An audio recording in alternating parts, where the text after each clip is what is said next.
हरिओम। स्वागत है आप सभी का आज के इस व्याख्यान में। हम सभी लोग लघु सिद्धांत कौमुदी का अध्ययन कर रहे हैं और उस अध्ययन में अब तक हम रू प्रकरण में चल रहे हैं और रू प्रकरण में अंतिम सूत्र हमने नश्छव्य प्रसान सूत्र से जो रू होता है और उस रू के बाद विसर्जनीयस्य सह, इससे विसर्ग के स्थान पर स हो जाता है, वहां तक का अध्ययन कर लिया है। ये देख लीजिए, विसर्जनीय से सह खर पर में हो तो विसर्ग के स्थान पर स हो जाता है, यहां तक देख लिया है ना। अब कुछ अपवाद नियम रहेंगे और रू का ही कुछ और विशेष नियम रहेगा, उसको देखते हैं। सूत्र है नृण पे। नृण पे। अब देखिए सीधे यह द्वितीया विभक्त्यंत, द्वितीया विभक्ति लगकर जो बना हुआ शब्द है नृण, नृ शब्द से वही द्वितीया विभक्त्यंत का प्रतिरूप कर लिया है, मतलब उसी का अनुकरण करके यहाँ सीधे लिख दिया। द्वितीया विभक्ति का बहुवचन का रूप है नृ शब्द का, द्वितीया विभक्ति का बहुवचन का रूप है नृण। वो कह रहा है नृण शब्द होना चाहिए। अभी इससे पहले कौन सा शब्द था? कौन सा सूत्र था? नश्छव्य प्रसान। नश्छव्य प्रसान। वहां कहा था कि न हो, शब्द का अंतिम वर्ण क्या हो? न, उसके बाद हो छव, उसके बाद हो अम। इतनी सारी बात कह रहा था, पर अब ये नहीं कह रहा न, अब कह रहा है पूरा न अंत में हो, ऐसी बात नहीं है। नृण शब्द होना चाहिए। कौन सा शब्द होना चाहिए? नृण शब्द होना चाहिए। ठीक, उसके तुरंत बाद छव हो या अम हो, ये बात नहीं कर रहा। उसके तुरंत बाद प होना चाहिए, पे। बस इतने सूत्र का मतलब है। शब्द कौन सा हो? नृण। उसके तुरंत बाद क्या हो? प, खाली खाली प। इतने पे काम चल जाएगा। ठीक है, तो नृण पे नियम समझ रहे हैं। तो फिर यहां 1 मिनट में लेखनी जी को ले लेता हूं और नृनित्यस्य, नृनित्यस्य रुर्वा पे। अच्छा, ये सब जो रू कर रहे हैं ना, रू, ये सब 1 मिनट, ये 10 नंबर सूत्र निकाल लीजिए। 8 3 10, 8 3 10 सूत्र निकाल लीजिए और मतु वसुरु संबुद्धौ छंदसी वाले प्रकरण में नृण पे है ना। इससे पहले 9 नंबर सूत्र कौन सा है? दीर्घादटि समान पद है। उससे पहले 1 मिनट रुक जाइए, कोई बात नहीं। हम यहां पर 1 मिनट रुके रहिए, रुके रहिए। नृण पे जो सूत्र है ना, नृ के स्थान पर नृण शब्द का न होना चाहिए। क्या होना चाहिए? नृण शब्द का न होना चाहिए। ठीक, और उसके तुरंत बाद प होना चाहिए। ठीक, नृण, 1 मिनट, इससे पहले के प्रसंग में देख ले, वाह है, इसमें भी रुआ नहीं है, यहां भी वाह नहीं है। यहां रुर वाह जो कहा है वो वाह अगर इसमें नहीं है, नश्छव्य प्रसान में वाह नहीं है, और फिर उसके बाद पुमा खय्यम परे में भी वाह नहीं है, तो यहां नृण पे में वाह मतलब कैसे आया, ये थोड़ा सा अत्रानुनासिका पूर्वस्य तुवा, इस सूत्र से हो सकता है। विकल्प जो वाह है, अत्रानुनासिका पूर्वस्य तुवा, वो मंडूक प्लुति से आया हो। देखिए, अनुवृत्ति जो होती है ना, अनुवृत्ति 3 तरह की होती है। ठीक, अनुवृत्ति 3 तरह का होती है। ठीक है, तो एक होता है सिंहावलोकित, एक मंडूक प्लुति, और एक होता है ये क्या कहते हैं, गंगा स्रोत। तो शेर कैसे चलता है? शेर जब आक्रमण करता है ना, एक कदम पीछे चलता है, फिर आगे उछलता है ना। तब ऐसे कभी कभी अनुवृत्ति, एक सूत्र की अनुवृत्ति उसके पिछले सूत्र में भी चली जाती, फिर आगे चलती है। कहीं कहीं ऐसी भी अनुवृत्तियां हैं। और कभी कभी मेढक की तरह अनुवृत्ति चलती। मेढक की तरह मतलब एक सूत्र में है वह विषय, 2-3 सूत्र छोड़ के चौथे सूत्र में कूद के आ जाएगा सीधे विषय, मेढक की तरह। मंडूकप्लुति से हो सकता है वाह यहाँ आया हो, क्योंकि अभी तो नृण वाला रूप भी दिखा रहे हैं, नृण पाही वाला रूप भी बना के दिखा रहे हैं, तो इसका मतलब ये विकल्प से ही है, यहाँ पर विकल्प से ही है। तो निष्कर्ष ये बता दूं कि नृण शब्द में जो न है, नृण शब्द में जो न है, उस न के स्थान पर रू हो जाता है यदि उसके तुरंत बाद प हो तो। पर यह जो रू होता है यह विकल्प से होता है, यानी होगा भी और नहीं भी होगा, दोनों तरह का रूप यहां पर आपको प्राप्त होगा। ठीक है, तो अब तो यहां पूरा रू होगा तो अत्रानुनासिक का पूर्व से तुआ तो आएगा ही। चलिए सीधे पहले जैसे सब सिद्ध किए हैं तो पहले जैसे यहां सिद्ध हो ही जाएगा, कर लेते हैं। शब्द क्या है, ये थोड़ा सा डबल री की मात्रा है, दीर्घ हुआ है,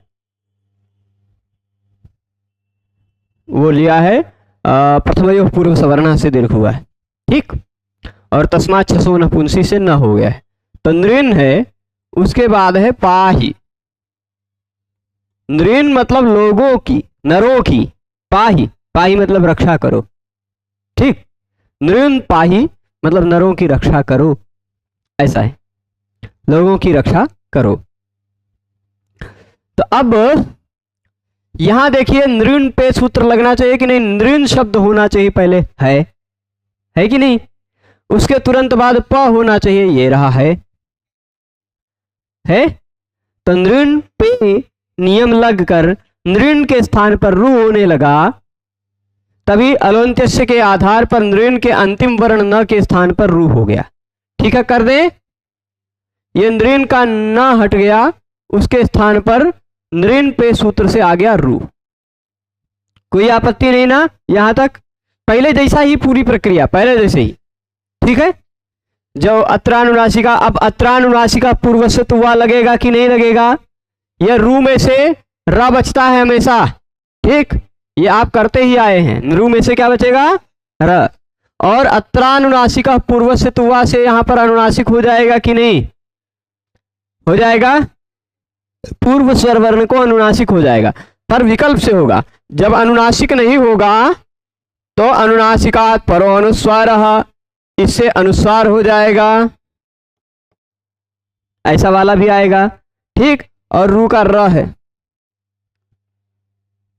ये दोनों तरह तक पहुंच जाएंगे, पहले जैसा ही है ना पूरा। मां को या ना को रू हुआ, रू से पहले वाले को अनुस्वार हुआ या अनुनासिक हुआ।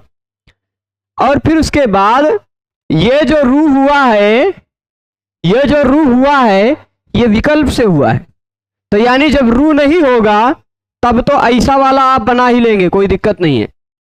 नृण के साथ पाही जोड़ दीजिए, बन जाएगा, है ना, नृण पाही ये वाला बन जाएगा। तब जब रू नहीं होगा तब की बात अलग, पर जब रू होगा तो दो रूप बनेंगे, वो कौन सा बनेगा, दो रूप में ही नहीं बनेगा, तब 4 रूप बनेंगे।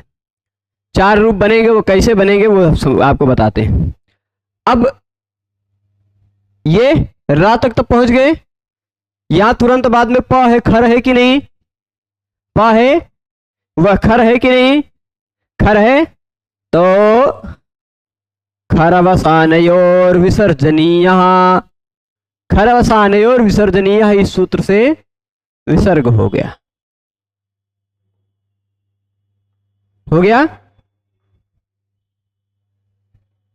ठीक है, अभी ये पूरा नहीं बना, अब आपके मन में कौन सा सूत्र आएगा बताइए,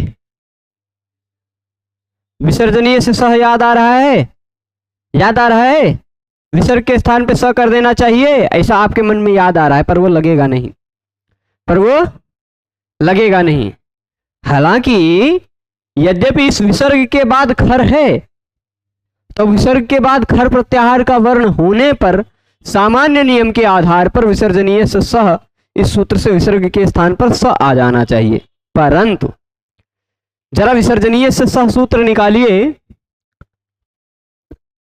विसर्जनीय से सह सूत्र निकालिए। 8 3 33 के आसपास था ना, 34, 8 3 34 था ना।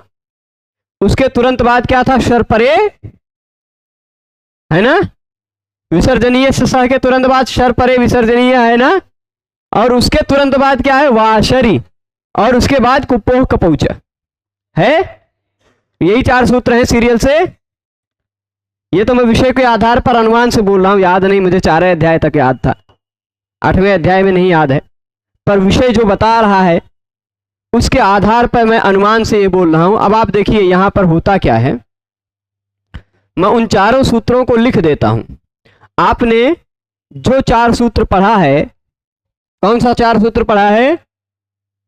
मैं अभी दिखा देता हूं। 34 नंबर से 37 नंबर तक बता देता हूं, तो फिर विषय में कंफ्यूजन नहीं रहेगी। ठीक। विसर्जनीयस्य सह। ठीक। यहां पर अनुवृत्ति किसकी आती है? खरी की। खर बसाने में विसर्जनीय से खरी की आती है। ठीक। खर पर में हो तो विसर्ग के स्थान पर स हो जाता है, ऐसा इसने कहा। ठीक। परंतु शर परे विसर्जनीय। ठीक। शर परे ये कह देगा विसर्ग के स्थान पर स नहीं होगा, विसर्ग के स्थान पर विसर्ग ही रह जाएगा। ठीक।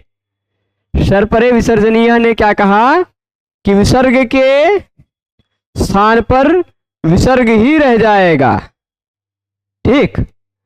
तो अब विसर्ग के शर्त क्या है?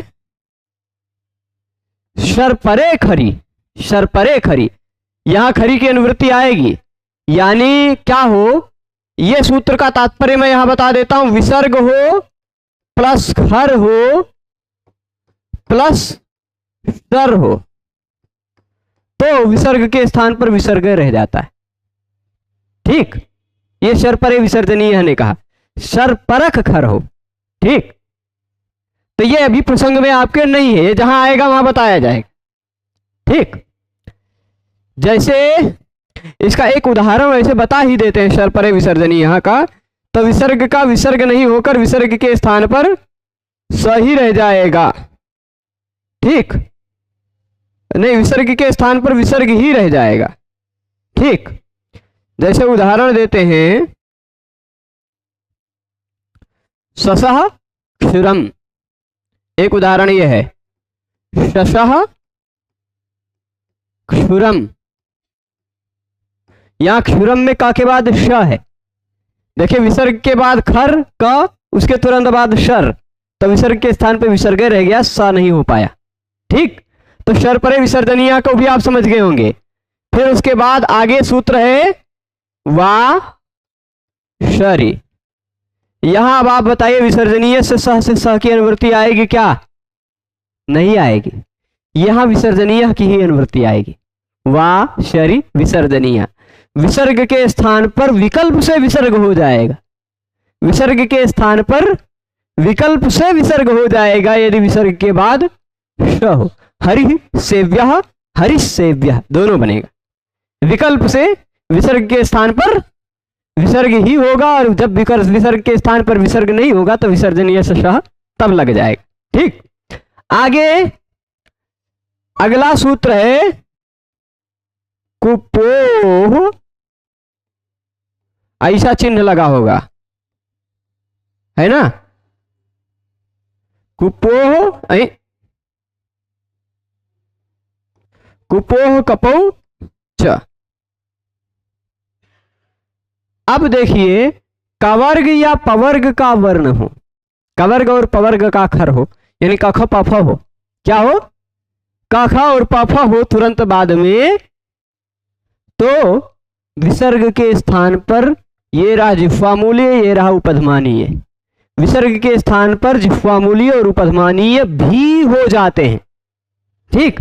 विसर्ग के स्थान पर जिह्वामूलीय और उपधमानीय भी हो जाते हैं। तो भी से अब और किसको आप ग्रहण करेंगे? ऊपर सा की तो बात नहीं चल रही, ऊपर विसर्ग की बात चल रही है। तो कुपोह कपौ च सूत्र की वृत्ति में जरा यहां पर देखिए ध्यान से, सूत्र की वृत्ति में यहां देखिएगा लिखा क्या है, चाद विसर्गः, चाद विसर्गा लिखा है ना। कुपोह कपौ च सूत्र में जो च लिखा है उस च से किसका ग्रहण होगा, विसर्ग का। अभी फिर से समझाते हैं, ध्यान से सुनिएगा। अब हम पहुंचे हुए हैं स्थिति तक, कहां तक, ये वाला अनुस्वार वाला पाही, यहां तक पहुंचे हैं ना। और दूसरा वाला अनुनासिक वाला भी पहले वैसे, पहला वाला अनुनासिक वाला है, बाद वाला अनुस्वार वाला है, पर अब जैसा लिख दिया वैसा ही समझ लीजिए। ठीक हो गया, इन दोनों तक पहुंचे हैं। विसर्जनीय से सह आया, कहा कि विसर्ग के स्थान पर आप स करो। संपुम का नाम सो वक्तव्य, तो स करने के लिए लगेगा नहीं, क्योंकि न सम है न पुम है न कान है। विसर्जनीय से सह कुछ हद तक लगना चाहिए था, पर उसको रोकने के लिए यह सूत्र आ जाएगा कुपोह कपौच, कुपोह कपौच। यह कहता है कवर्ग और पवर्ग का खर हो, कवर्ग और पवर्ग का खर हो तो विसर्ग के स्थान पर ये रहा जिह्वामूलीय और ये रहा उपधमानीय भी हो जाता है। ठीक, आपको जिह्वामूलीय क्या होता है, उपधमानीय क्या होता है, यह प्रसंगवश तुल्यास्य प्रयत्नम सवर्णम सूत्र के व्याख्यान में बताया जा चुका कि क से और प से पहले, क से क से या प से पहले अगर विसर्ग आता है तो वह विसर्ग आधा विसर्ग क के पहले वाला जिह्वामूलीय बन जाता है, प से पहले वाला उपधमानीय बन जाता है। यानी क से पहले अगर आप विसर्ग बोल रहे होते हैं तो आपको उसको बोलने के लिए जीभ के जड़ में प्रेशर डालना पड़ता है, और प से पहले आप विसर्ग बोल रहे होते हैं तो उस विसर्ग को बोलने से पहले ही होंठ टच करा लेना पड़ता है। ठीक, उपधमानीय हो जाता है वो। तो ये क्या कह रहा है सूत्र कि कवर्ग और पवर्ग का खर हो तो विसर्ग के स्थान पर जिह्वामूलीय और उपधमानीय क्रमशः हो जाते। देखिए यहां पहले कु कहा तो क हो जाएगा, कु होगा यानी कवर्ग का काखा होगा तो जिह्वामूलीय हो जाएगा, पु यानी पवर्ग का पाफा होगा तो उपधमानीय हो जाएगा। ठीक है, समझ रहे हैं। तो वैसे तो कवर्ग पवर्ग का कोई भी, इस नियम के आधार पर कवर्ग पवर्ग का कोई भी वर्ण हो तो चल जाता है, कुपोह कपौच, पर इस नियम का बाधक एक नियम हशिच है। ठीक, वह जब हश प्रत्याहार का वर्ण होगा, हयवरल यमगणन झभघढध झभगढध, इतने वर्ण होंगे तो वो थोड़ा विशेष नियम लगा देता है। ठीक है, तो सामान्यतः यहां समझिएगा, तब जब उतने वर्ण रहेंगे तो विसर्ग आएगा ही नहीं, है कि नहीं। हयवरल यमगणना, जब हर्ष प्रत्याहार के वर्ण रहेंगे तो विसर्ग आएगा ही नहीं, क्योंकि विसर्ग तो खर प्रत्याहार के वर्ण रहने पर होता है। तो खर प्रत्याहार का वर्ण रहेगा तभी विसर्ग आएगा। तो कवर्ग पवर्ग में भला कौन से खर हैं, काखा और पाफा। इसलिए कुपोह से आप क्या लेंगे, ग्रहण करेंगे, काखा और पाफा का ही ग्रहण करेंगे। ठीक, यद्यपि सबका हो सकता था पर उनके बाद विसर्ग मिलता ही नहीं, मतलब उनसे पहले विसर्ग मिलता ही नहीं। ग घ ङ से पहले कहीं विसर्ग नहीं मिलेगा आपको, ज और फिर उसके बाद ब भ म से पहले कहीं आपको विसर्ग नहीं मिलेगा। तो जब विसर्ग मिल ही नहीं रहा है तो उनका ग्रहण करने से क्या फायदा, है कि नहीं। तो का ख से पहले आने पर जिह्वामूलीय हो जाता है, प फ से आने पर उपधमानीय हो जाता है, और च यानी भी होता है। जिह्वामूलीय और उपधमानीय ये दोनों भी होता है। तो ऊपर प्रसंग मैंने भी बताया कि प्रसंग चल रहा है विसर्जनीय का, शर परे विसर्जनीय से विसर्जनीय का प्रसंग चल रहा है ना। तो च कह दिया भी, है कि नहीं। च का मतलब क्या हो गया, भी। तो यानी ये जिह्वामूलीय और उपधमानीय भी होगा और साथ साथ कुछ और भी होगा। तो और क्या होगा, जो पीछे के सूत्र में बताया गया, शर परे विसर्जनीय और वासरी सूत्र से जो बताया गया, यानी विसर्ग भी होगा। ठीक, तो अब विसर्ग के स्थान पर विसर्ग हो जाएगा या विसर्ग के स्थान पर उपधमानीय या जिह्वामूलीय हो जाएगा। ठीक, यानी विसर्ग के स्थान पर स नहीं हो पाएगा। विसर्जनीय से सह सूत्र बाधित हो जाएगा कुपोह कपौच इस सूत्र से। ठीक है, तो स्पष्ट है। अब देखिए इस विसर्ग के स्थान पर जब विसर्ग ही रहा तो ऐसा रूप बन गया विकल्प से, क्योंकि ये दोनों होंगे ना। जब विसर्ग के स्थान पर विसर्ग ही रहा तो इन दो तरह के रूप बने। और ये मतलब यहां में लिखा हुआ ही है तो लिखा के दिखा देता हूं। जब विसर्ग के स्थान पर विसर्ग ही रहा तो ये वाला बना और ये वाला बना, बना कि नहीं, अनुस्वार वाला और अनुनासिक वाला। और जब विसर्ग के स्थान पर विसर्ग नहीं रहा अप हो गया, यानी उपधमानीय हो जाएगा, क्योंकि प है तो कुपोह कपौच से उपधमानीय होगा। तो जब उपधमानीय हो जाएगा तो ये वाला बनेगा या तो ये वाला बनेगा, है कि नहीं, अनुस्वार वाला भी और अनुनासिक वाला भी। तो कुल मिलाकर 4 रूप तो हो गए। कब? जब नृन के ना को हुआ रू तब। ठीक, फिर से इस विषय को समझिएगा। नृन शब्द को समझिएगा ध्यान से। नृन शब्द के बाद में यदि प आता हो, कि क्या आता हो, नृन शब्द के बाद में यदि प आता हो तो नृन के न के स्थान पर विकल्प से रू हो जाता है। नृन के न के स्थान पर विकल्प से रू हो जाता है। तो अब देखिए तुरंत बाद में प दिखाई पड़ रहा है पा ही का। तो नृन के न के स्थान पर जब हमने विकल्प से रू किया तो रू का बचेगा र। र के स्थान पे खरवसाने और विसर्जनीय से होगा विसर्ग। ठीक, विसर्ग हो गया। विसर्जनीय से सह उस विसर्ग के स्थान पर स करना चाहा। अच्छा, जब रू होगा तो रू के साथ साथ ही अनुनासिका अत्रानुनासिका पूर्व से तुवा, इस सूत्र से अनुनासिक भी होगा और अनुनासिकात परोनुस्वारा से अनुस्वार भी होगा। होगा कि नहीं दोनों? तो नृन ये जब रू हुआ तो 2 तरह के रूप मिलने लगे आपको, अनुनासिक वाला भी और अनुस्वार वाला भी। रू के स्थान पे हो गया विसर्ग, पर विसर्ग के स्थान पर विसर्जनीय से सह आया, कहा कि विसर्ग को स कर दो, निष्पाही ऐसा कुछ कर दो। तभी कुपोह कपौच ने उस विसर्जनीय से सह को रोक लिया, कहा कि विसर्जनीय से सह यहां नहीं लगेगा। कवर्ग पवर्ग का खर हो यानी काखा पाफा हो तो विसर्ग के स्थान पर विसर्ग ही रह जाता है, या तो उपधमानीय और जिह्वामूलीय बन जाता है। ठीक, विसर्ग के स्थान पर या तो विसर्ग ही रह जाएगा या तो जिह्वामूलीय या उपधमानीय बन जाएगा। ठीक, तो यहां पवर्ग था, इस कारण से उपधमानीय भी जब हो जाएगा तो 2 रूप उपधमानीय वाले और 2 रूप विसर्ग वाले, यानी 4 रूप जब रू हुआ तब बना। जब रू हुआ तो 4 रूप बनाना, और जब रू नहीं हुआ तो नृन पाही वैसे जोड़ लीजिए, वो बन गया 5 रूप बने ना। 2 अनुनासिक वाले, 2 अनुस्वार वाले 4 और 1 न वाला 5, अथवा ऐसे कह दीजिए 2 उपधमानीय वाले और 2 विसर्ग वाले 4 और 1 न वाला 5। ठीक, तो कुल मिलाकर 5 रूप बने नृन धन पाही। नृन पे सूत्र समझ गए। नृन इत्यस्य रुर्वा, नृन इस वर्ण इसके स्थान पर रू हो जाता है विकल्प से, प यदि उसके तुरंत बाद में हो तो। पे में सप्तमी लगी है कि नहीं? तो पे में सप्तमी लगी है तो सप्तमी तस्मिन् नीति निर्दिष्टे पूर्वस्य, प के पूर्व में नृन आना चाहिए। प के पूर्व में आने वाले नृन के ना के स्थान पर रू हो जाएगा। यह बात स्पष्ट हो गई। अब जब वो हो गया तो कुप्पो कपौच एक सूत्र है, ये भी समझ लेते हैं, और फिर यहां का नाम रेडिते तक आज पढ़ेंगे।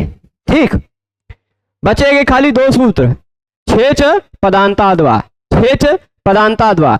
इन दोनों को पढ़कर फिर विसर्ग संधि में जो कुछ भी इस हल संधि में जो कुछ भी आपके कोई भी प्रश्न होंगे उनको कल आपसे पूरा रिवाइज करके लिख के लाइएगा। कुछ 2-4 प्रश्न, वो प्रश्न उत्तर करा देंगे आप सबके, आपके प्रश्नों का समाधान दे देंगे। ठीक, समस्याओं का हल संधिगत कोई भी समस्या होगी तो वह कल पूछिएगा। ठीक है, क्योंकि कल बचेंगे केवल 2 ही सूत्र, 2 सूत्र पढ़ लेंगे फिर वह उसके बाद आप सबके प्रश्न उत्तर को। तो अब ये कुप्पो कपौचा नृन पे की सूत्र भी और वृत्ति भी आप समझ गए होंगे। ठीक, आ जाते हैं कुप्पो कपौचा पे।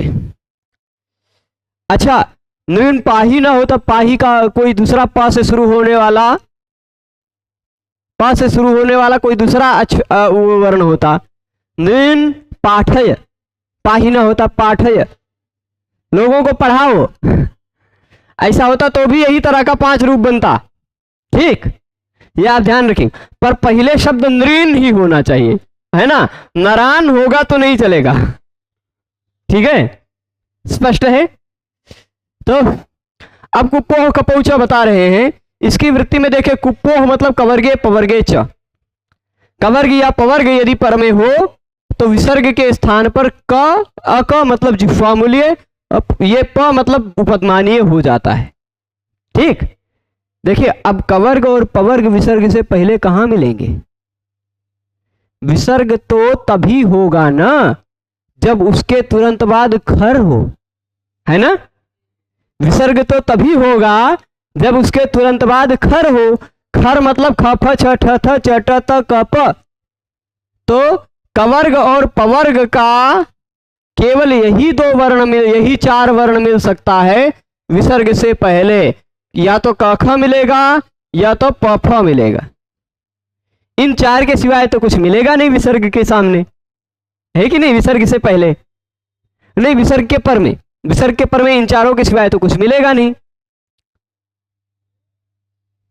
तो कवर्ग और पवर्ग पर में हो तो कवर्ग और पवर्ग से पूर्व में आने वाले विसर्ग के स्थान पर जिह्वामूलीय और उपदमानीय हो जाया करता है। पवर्ग से पहले आएगा पफा वाला होगा तो ये हो जाएगा, कखा वाला होगा तो ये हो जाएगा।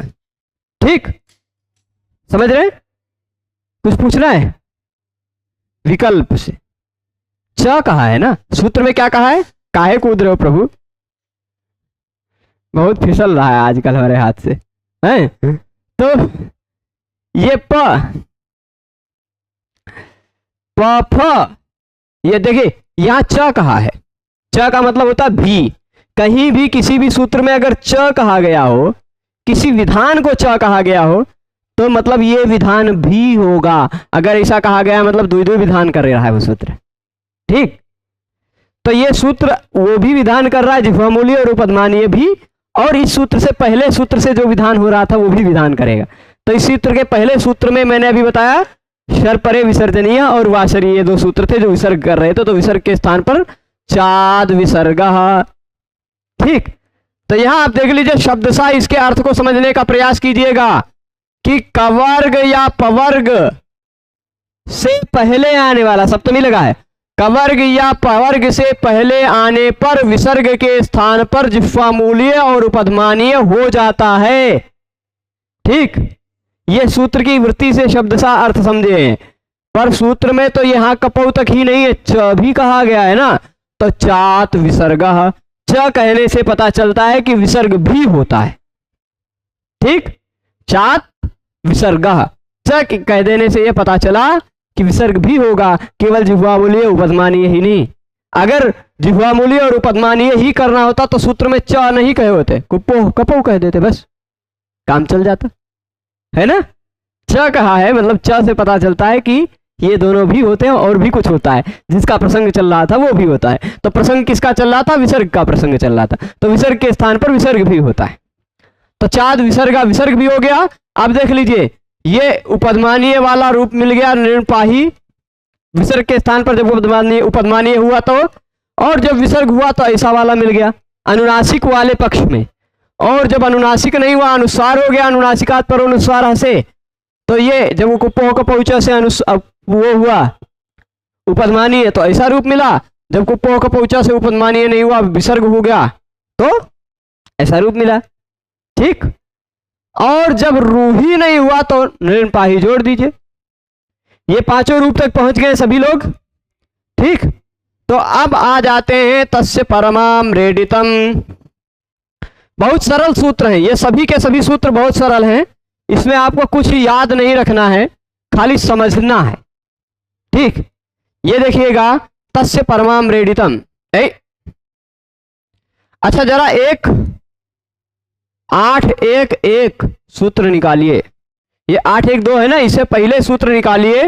वो सूत्र आपको मिलेगा सर्वस्यद्वे, यही सूत्र मिलेगा, जरा देखिए। ये बा ना, ये कहां पर है? 8.1.1। सबको द्वित्व हो जाता है, सबको द्वित्व हो जाता है, ऐसा इसने कहा। ठीक, और जब भी द्वित्व होगा, सब मतलब अभी इसको सर्वस्व द्वे जब प्रसंग आएगा तब समझाया जाएगा। अब जहां कहीं भी द्वित्व हुआ है, जहां कहीं भी द्वित्व हुआ है, वहां तस्य, उस तस्य का मतलब क्या होता है? उसका। तस्य का मतलब क्या? उसका का मतलब किसका? किसका? आप कह रहे हो उसका, पर उसका मतलब किसका, यह समझना हो तो इस सूत्र से पहले आपको जाना पड़ेगा ना। इस सूत्र से पहले तो जाना पड़ेगा कि किसकी बात चल रही है। जैसे मैंने कहा कि अमन यहां पढ़ता है, उसकी परीक्षा है। अब उसकी परीक्षा मतलब उसकी का मतलब क्या समझेंगे आप?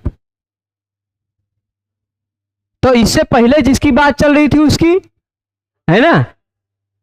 तो वैसे ही तस्य परम आम्रेडितम, तस्य परम आम्रेडितम, उसका पर वाला आम्रेडित होता है। तो उसका मतलब किसका? अरे भाई जिसकी बात चल रही थी, द्वे, जहां कहीं भी द्वित्व हुआ है, दो हो गया है। जहां कहीं भी द्वित्व हुआ है वहां द्वे, द्वे है कि नहीं? दो हो गया है जहां भी, वहां पर वाले को आम्रेडित कहा जाएगा। तस्य मतलब द्विरुक्तस्य, तस्य का मतलब यहां देख लीजिए द्विरुक्तस्य, जो दो बार कहा गया है, द्वे, जो दो बार कह दिया गया है वह हो गया द्विरुक्त। उसमें परम बाद वाला, कोई भी चीज दो बार कहेंगे तो एक पहले कहेंगे एक बाद में कहेंगे, पहले कहेंगे बाद में कहेंगे, है कि नहीं। तो पहले वाले की बात नहीं कर रहे हैं हम, पर वाले बाद वाले की बात कर रहे हैं। बाद वाले को व्याकरण शास्त्र में आम्रेडित कहा जाता है। क्या कहा जाता है? आम्रेडित। बस ये खाली संज्ञा वाला सूत्र है। तस्य परमाम्रेडितम कैसा सूत्र है? संज्ञा सूत्र है। जहां कहीं भी किसी भी चीज को डबल करके कहा जाएगा, दो दो बार कहा जाएगा, वहां बाद वाले को, पर वाले को व्याकरण शास्त्र की भाषा में आम्रेडित कहा जाएगा। बस इतना ही सूत्र का मतलब है। ठीक, अब जैसे आप कहें उच्चई उच्चई, तो बाद वाला जो उच्चई है वह आम्रेडित है ना। अधो अधः, अधो अधः, दो बार अधः कहा तो बाद वाला जो अधः कहा वह आम्रेडित है व्याकरण शास्त्र के अंदर। अधि अधि दो बार कहा है ना, तो बाद वाला जो अधि है वह आम्रेडित है। द्वितीयाम्रेडितान्तेषु ततोऽन्यत्रापि दृश्यते।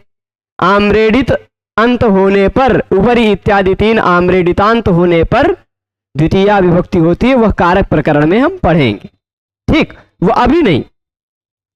पर अगर व्याकरण शास्त्र में कहीं भी आम्रेडित शब्द कहा जाए तो आम्रेडित शब्द का मतलब है दो बार कहा गया है, जो उसमें बाद वाला, पर वाला। ठीक, अब जैसे हम आपको उदाहरण देते हैं, उदाहरण देके बताएंगे। देखिए, ऐसे कह दिया, जैसे हम कहेंगे जरा जाओ बुला लाओ, तो ठीक, जरा हम कहेंगे जाओ कुछ लोगों को बुला लाओ। हमने मान लीजिए रुपेश जी से कह दिया कि कुछ लोगों को बुला लाओ, तो रुपेश जी क्या कहेंगे? किनको किनको बुला लाएं गुरुजी, ऐसे कहेंगे कि नहीं? क्योंकि मंदिर में तो विद्यार्थी सबसे ज्यादा हैं। अब किनको किनको बुला लाएं, ऐसा आप कहेंगे कि नहीं? तो किनको संस्कृत में क्या कहा? एक कई बार आप नहीं कहेंगे किनको किनको। जब मैंने कहा कुछ लोगों को बुला लाए, तो आप क्या कहेंगे? किनको किनको बुला लाएं। तो बाद में जो आप किनको कह रहे हैं ना, वो आम्रेडित है। ठीक, तो अब जैसे देख लीजिए, किनको, इस शब्द को संस्कृत में कहा जाता है कान। कहा जाता है कि नहीं? कान। किम शब्द का पुल्लिंग में द्वितीया बहुवचन में कान बनता है, कह कऊ के, कम कऊ कान, ठीक बनता है कि नहीं। तो आप कहेंगे कान कान आह यानी किनको किनको बुलाएं, तो कान और फिर से कान, 2 बार कहा कि नहीं कान। कोई भी चीज अगर 2 बार कही जाए तो उसमें बाद वाली जो होती है उसको व्याकरण शास्त्र में आम्रेडित कहा जाता। इतना इस सूत्र का अर्थ है, यानी बाद वाला कान है आम्रेडित, ये इस सूत्र ने कहा, तस्य परमाम्रेडितम। ठीक, इतना सरल अर्थ है, ठीक है, समझ गए हैं। हाँ बिल्कुल, आम्रेडित एक नाम है, संज्ञा है, ठीक। टेढ़ा मेढ़ा नाम समझ के इसे मत समझिएगा, पाणिनि जी कुछ कुछ नाम कर दिया करते हैं, कह देंगे तरप और तमप इन दोनों प्रत्ययों को घा कहा जाता है, ठीक। व्याकरण शास्त्र में घी भी मिलती है, व्याकरण शास्त्र में घी भी मिलती है, लेकिन उस घी को कितना भी पी लीजिए आप मोटाएंगे नहीं, ठीक। शेषोघ्य सखी, सखी शब्द से सिवाय जितने भी ह्रस्व ई ह्रस्व ऊ वाले शब्द हैं, चाहे वह हरि हो, चाहे कवि हो, चाहे भानु हो, चाहे विधु हो, चाहे बुध, वो क्या कहते हैं, हाँ कोई भी ई ऊ अंत वाला शब्द हो उसको घी कहा जाता है। तब इस घी का मतलब वो घी मत लीजिएगा, व्याकरण शास्त्र वाली घी है, ठीक। नदी एक संज्ञा है व्याकरण शास्त्र में, नदी। अगर आप लौकिक भाषा में कहें कि नदी, नदी किसको कहते हैं, तो हम आपको बता देंगे कि नदी मतलब, नदी शब्द का 2 अर्थ है, लौकिक में भी व्याकरण शास्त्र में भी। तो लौकिक में नदी शब्द का अर्थ यही सरजू जी बह रही वो भी हो गई, गंगा यमुना सरस्वती इत्यादि भी हो गई। पर व्याकरण शास्त्र में नदी कहा जाए तो गंगा नदी नहीं है, व्याकरण शास्त्र में कहा जाए यमुना नदी नहीं है, हाँ सरस्वती नदी है। क्यों? ऐसा शब्द जिसके अंत में ई या ऊ आता हो और वह शब्द स्त्रीलिंग हो तभी वह नदी है, ठीक। यू स्त्राख्यो नदी, व्याकरण शास्त्र में इसे पाणिनि जी कुछ कुछ नाम कर देते हैं। तो आम्रेडित जो शब्द है, आम्रेडित जो शब्द है, इसका लोक में क्या अर्थ है उस पर मत जाइए, इसका व्याकरण शास्त्र में क्या अर्थ है उस पर जाइए। व्याकरण शास्त्र में आम्रेडित किसे कहते हैं, जहां कोई भी चीज 2 बार कही गई हो तो जो दूसरा बार कहा गया है वही है आम्रेडित, ठीक है। व्याकरण शास्त्र में उसी को क्या कहा जाएगा, आम्रेडित, ठीक है। तो अब अभी आएगा, देखिए कानाम्रेडिते, आया आम्रेडित। व्याकरण शास्त्र में किसी भी सूत्र में आपको आम्रेडित शब्द का प्रयोग मिले तो आप समझ लीजिएगा, जहां भी आम्रेडित शब्द का प्रयोग मिल रहा है वहां आप ये समझ लीजिएगा कि उदाहरण में जो कुछ भी होगा वो डबल बार कहा होगा, क्योंकि डबल बार रहेगा तभी तो आम्रेडित होगा। कोई चीज डबल बार कही गई तो पहला वाला क्या है वो अभी जब धातु की प्रक्रियाओं को समझेंगे तब बताएंगे, ठीक। पूर्वोभ्यास अभ्यास कहा जाता है, पहले वाले को अभ्यास कहा जाता है और बाद वाले को, देखिए इन दोनों को व्याकरण शास्त्र में नाम दिया गया, ये है अभ्यास, ठीक, और यह है आम्रेडित, ठीक। तो अभी अभ्यास पे न जाएं, अभी खाली आम्रेडित पे जाएं। तस्य परम आम्रेडितम, तस्य मतलब उसका, परम यानी बाद वाला, आम्रेडितम स्यात् आम्रेडित होता है। तो जो 2 बार कहा गया है उसमें से बाद वाला आम्रेडित होता है।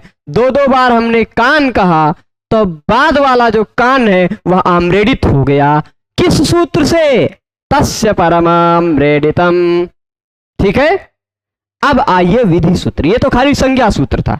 इस तस्य परमाम्रेडितम सूत्र ने खाली इतना ही बताया कि जो कुछ भी 2 बार कहा जाएगा उसमें बाद वाला है आम्रेडित। अब आम्रेडित का करना क्या है, हम जान तो गए आम्रेडित, पर आम्रेडित का करना क्या है वो कानाम्रेडिते सूत्र बताएगा। कानाम्रेडिते, और भी कई सूत्रों में जहां भी आम्रेडित शब्द का प्रयोग होगा वो सब बताएंगे। तो कानाम्रेडिते क्या कहता है, जरा इस प्रसंग को देखिए, 8.3.1 से 8.3.12 के बीच में है कि नहीं, यानी ये रू वाले प्रकरण में है कि नहीं, रू वाले प्रकरण में है।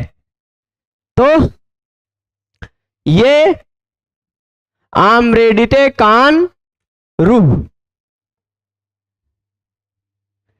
ये क्या कहता है, कान के बाद, ध्यान दीजिएगा, कान के बाद आम्रेडित हो, आम्रेडित से, या फिर ऐसे देख लीजिए, ऐसे ध्यान दीजिए, आम्रेडित से पूर्व में, आम्रेडिते में कौन सी विभक्ति लगी है? सप्तमी, सप्तमी लगी है। तो ये कह रहा आम्रेडित से पूर्व में यदि कान आता हो तो उसको भी रू हो जाता है, खाली इतने अर्थ। क्या अर्थ है? आम्रेडित से पूर्व में कान आता हो तो उस कान को भी रू हो जाता है, बस। ठीक है, इतना समझ गए? तो अब देखिए जरा सा, यहां ये रहा आम्रेडित, आम्रेडित से पूर्व में यह कान आ रहा है कि नहीं आ रहा है? ये वाला भी कान है, लेकिन ये आम्रेडित से पूर्व में नहीं है कि नहीं? ये रहा आम्रेडित और यह आम्रेडित से पूर्व में आने वाला कान, तो इस कान को भी हमने कर दिया रू, कर दिया कारू, हो गया। अब जब भी ये रू हो रहा है इस प्रकरण में, तो अत्रानुनासिका पूर्वस्य तुवा नियम लगता है कि नहीं? जरा फिर से लिख देते हैं। रू में से बचता है र बचता है, और अत्रानुनासिका पूर्वस्य तुवा इससे अनुनासिक हो जाता है कि नहीं? और जब अनुनासिक नहीं होता है तो अनुनासिकात परो अनुस्वार से अनुस्वार होता है कि नहीं? होता है कि नहीं? ये दोनों तो आप लोग बना ही लेंगे ना कानाम रेडिते से। अब इस र के स्थान पर क्या करना है? र के स्थान पर क्या करना है? र को स्थान पर खर बसाने और विसर्जनीय से विसर्ग होगा कि नहीं होगा? क्यों? क्योंकि तुरंत बाद में क है जो कि खर है, तुरंत बाद में क है वह खर में आता है, खपा छठाता चटाता कपा, है कि नहीं? तो ये रहा विसर्ग हो गया, हुआ। यहां तक सभी पहुंच गए। अब यहां पर देखिएगा कई बात आएगी, कई बात आएगी, सभी नियमों को ध्यान से सुनिएगा। यहां सबसे पहले विसर्जनीय से स ने कहा कि इस विसर्ग को स कर दो, कहा कि नहीं? इस विसर्ग के स्थान पर क्या कर दो? स होना चाहिए कि नहीं? क्योंकि ये रहा खर, खर तुरंत पर में, तो विसर्ग के स्थान पर विसर्जनीय से स ने स करना चाहा, तभी कुपोह कपौच आएगा कि नहीं? कुपोह कपौच कहेगा कि देखिए भाई, कवर्ग पवर्ग का खर हो अगर तुरंत बाद में, तब तो विसर्ग के स्थान पर स न करो, विसर्ग के स्थान पर जिह्वा मूल्य या उपधमानीय कर डालो और विसर्ग कर डालो, है कि नहीं? तो इस नियम कुपोह कपौच से इस विसर्ग के स्थान पर जिह्वा मूल्य होने लगा। क्यों? क्योंकि तुरंत बाद में क है, क है, इस कारण विसर्ग के स्थान पर जिह्वा मूल्य और विसर्ग दोनों होने लगा कि नहीं? कुपोह कपौच पहला नियम पढ़े अभी पिछले ही नृत्य में, है ना? यहां ये देख लीजिए, ये तुरंत बाद में प था इसलिए ऐसा वाला होने लगा था, है कि नहीं? तो वैसे ही तुरंत बाद में क है इसलिए ऐसा वाला हो जाना चाहिए था। कुपोह कपौच पहले विसर्जनीय से स ने विसर्ग को स करना चाहा, फिर कुपोह कपौच आया, वो कहा या तो जिह्वा मूल्य कर दो या तो उपधमान, यहां उपधमानीय नहीं होगा, यहां जिह्वा मूल्य ही होगा क्योंकि तुरंत बाद में क है। जिह्वा मूल्य कर दो या तो विसर्ग को विसर्ग ही कर दो, दोनों होगा कि नहीं? तभी सम पुम का नाम सो वक्तव्य, वो कहता है सम का स हो, सम का विसर्ग हो या पुम का विसर्ग हो या कान का विसर्ग हो, सम का हो या पुम का हो या कान का हो, तो उस विसर्ग के स्थान पर स हो जाता है। तो विसर्ग के स्थान पर संपुम का नाम सो वक्तव्य से स कर दिया, ठीक। स जो आएगा वो आधा ही तो आएगा, तो कांस कान ये दो तरह का बनेगा कि नहीं बनेगा? बन गल कि नहीं फिर बनल? ये देख लीजिए, ये बना और ये बना, यही दोनों तो बनना बन गया सभी के मन में। जी पूछिए। हैं? क्योंकि स आधा ही होता है, स पूरा कब होता है? व्यंजन तो हमेशा आधा ही होता है ना, वहां स और अ दोनों करने को थोड़े ना कहा है। इससे पहले भी तो आप समासुटी में स आधा ही किए थे। इससे पहले पुमा खय्यम परे में भी पुम के म को स आधा ही तो किए थे। ठीक है, स हमेशा आधा ही होता, वो पूरा कैसे हो जाएगा? स्वर लगेगा नहीं तब तक पूरा वो थोड़े ना होगा। ठीक है, स्पष्ट है? तो कांस कान हो गया। ठीक है, यहां तक सभी पहुंच गए हैं। तो हमने आज 4 सूत्र पढ़ा है। चारों सूत्रों का सार मैं फिर से एक बार बोल रहा हूं। चारों सूत्रों का सार और सरलार्थ एक बार फिर से बोल रहा हूं। सबसे पहला सूत्र हमने पढ़ा नृण पे। नृण पे ये कहता है प यदि तुरंत बाद में हो तो प से पहले नृण आता हो तो नृण के न के स्थान पर विकल्प से रू हो जाता है। तो जब रू नहीं होगा तो नृण पाही बना लीजिए, पर जब रू हो जाएगा तो नृण का बन जाएगा नृरूपाही। और जो अत्रानुनासिक पूर्व से तुआ आप पढ़ के आए हैं उससे पूर्व के स्थान पर विकल्प से अनुनासिक हो जाएगा तो नृण पाही, ऐसा हुआ। नृण पाही, रू का र बचा है। और अनुनासिक जब नहीं हुआ तो अनुनासिकात परोनुस्वारा से अनुस्वार हुआ तो नृण पाही। ठीक, अनुसार वाला हो गया। और फिर उसके बाद जो र है रेफ, उस रेफ के स्थान पर विसर्जनीय से सह विसर्ग करना चाहते था, लेकिन तभी कुपोह कपौच विसर्जनीय से सह विसर्ग के स्थान पर स करना चाहता था। र के स्थान पर पहले खरवसाने और विसर्जनीय से विसर्ग कर लीजिएगा, फिर विसर्ग के स्थान पर उस स करना वो चाहेगा विसर्जनीय से स, पर उसको रोक करके कुपोह कपौच ये दोनों स्थानों पर विकल्प से जिह्वा मूल्य और विसर्ग दोनों कर देंगे तो 2 दूने 4 रूप ऐसा बन जाएगा और एक बिना रू के नृण पाही, ये 5 रूप बनेगा। ठीक, ये हमने कुपोह कपौचा भी पढ़ा, याद है। फिर तीसरा सूत्र हमने पढ़ा तस्य परमम रेडितम। तस्य परम आम रेडितम। तस्य मतलब द्विरुक्तस्य। ये देखिए द्विरुक्तस्य परम, कोई भी चीज 2 बार कही गई हो तो उसमें पर वाला जो है वह आम्रेडित कहा जाता है। 2 बार कोई भी बात कही गई हो तो बाद वाला क्या है? आम्रेडित। अधि अधि तो बाद वाला अधि आम्रेडित। ठीक, हमने मान लीजिए रूपेश रूपेश कह दिया 2 बार तो बाद वाला रूपेश हो गया आम्रेडित। ठीक, व्याकरण शास्त्र की भाषा। तो ये तस्य परमाम रेडितम शब्द सूत्र का अर्थ हुआ। फिर कानाम रेडिते, ये कहता है कान के न के स्थान पर रू हो जाता है। कान के न के स्थान पर रू हो जाता है। आम्रेडित यदि उसके तुरंत बाद में हो तो, यानी फिर से कान हो तो, कान के बाद आम्रेडित होगा मतलब कानित होगा, द्विरुक्त होगा तभी तो आम्रेडित बनेगा, है कि नहीं? तो आम्रेडित मतलब कान के तुरंत बाद फिर से कान हो, यानी आम्रेडित वाला कान हो तो उस न के स्थान पर रू हो जाता है। रू होने पर क्या क्या होता है वह आपको पता है। रू का बचता है र के स्थान पर खरवसाने विसर्जनीय से होता है विसर्ग, पर उसके बाद विसर्ग के स्थान पर विसर्ग या फिर जिह्वा मूल्य करने के लिए कुपोह कपौचा आया, उसको रोक करके संपुम का नाम सो वक्तव्य इस वार्तिक से स हो जाएगा। तो कांस कान अनुनासिक वाला और कांस कान ये अनुस्वार वाला, ये 2 रूप बन गया, सभी के मन में बन गया। तो यहां तक हो गया। इसके बाद जो 2 सूत्र बचे हैं हल संधि में छेच और पदांता द्वा, इन 2 सूत्रों को पढ़ेंगे, फिर इति हल संधि प्रकरणम समाप्त हो जाएगा। तो कल ये 2 सूत्र पढ़ेंगे, पर आप सबके प्रश्नों का समाधान भी देंगे। कुछ लोग कुछ अच्छे प्रश्न लेके आए, ऐसी अपेक्षा है। ठीक है, सभी लोग आए, उसके लिए सभी को बहुत बहुत धन्यवाद। नमो नमः।